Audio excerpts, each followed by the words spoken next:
तो आज हम अपना नया पाठ पढ़ेंगे गति। गति को इंग्लिश में बोलते हैं मोशन। ठीक है। अच्छा, गति क्या होती है? समय के साथ जब किसी वस्तु की अवस्था में परिवर्तन होता है तो हाँ, तो वो वस्तु क्या कहलाती है? गतिशील वस्तु। अब हम पढ़ेंगे गति के प्रकार की। गति के कितने प्रकार होते हैं, यानी कि टाइप्स ऑफ मोशन।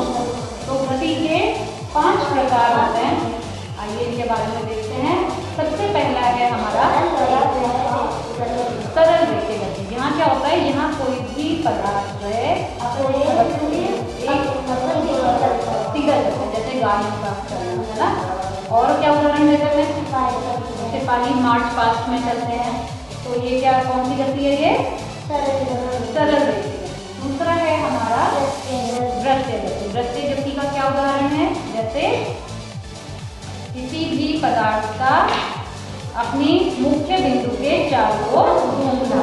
ये करके दिखाओ, इससे इधर आके करके दिखाओ। जैसे ये मैंने पत्थर लिया है, इसको धागे में बांधा है, तो इस तरह से घुमाने पर ये जो है कौन सी गति होगी? इसकी वृत्तीय गति। नेक्स्ट है हमारी घूर्णन गति। तो घूर्णन गति का हम उदाहरण दे सकते हैं, जैसे जब कोई वस्तु अपनी मुख्य अक्ष पर उसके चारों ओर घूम रही है। ठीक है। तो ये जो है अपनी अक्ष पर घूम रही है, तो ये जो है कौन सी गति कर रही है? घूर्णन गति हो रही है इसमें। और क्या उदाहरण है इसका? पृथ्वी अपने अक्ष पर घूमती है, चंद्रमा अपने अक्ष पर घूमता है, फैन, वेरी गुड, पंखा घूम रहा है अपनी जगह, तो वो कौन सी गति हो गई? घूर्णन गति। नेक्स्ट है हमारा आवर्ती गति। आवर्ती गति यानी कि वो गति जो कुछ समय पश्चात अपने आप को दोहराती है। तो इसका हम उदाहरण देख सकते हैं। ये देखिए, अब ये जो है बड़ी सुई इसकी कहाँ पर है? 3 पर है। अब ये घूमकर वापस और उसके बाद फिर से आगे जाएगी, तो ये अपनी गति को दोहरा रही है। तो घड़ी की सुइयां अपनी गति को दोहरा रही हैं। तो ये कौन सी गति दिखा रही हैं? आवर्ती गति, यानी कि जो गति अपने आप को दोहराती है।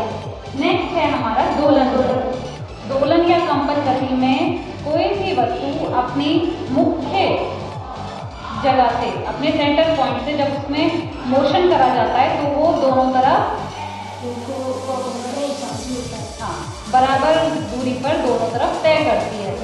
ऐसा उदाहरण कहाँ मिलता है हमें अपने आसपास? झूला झूलना, वेरी गुड। और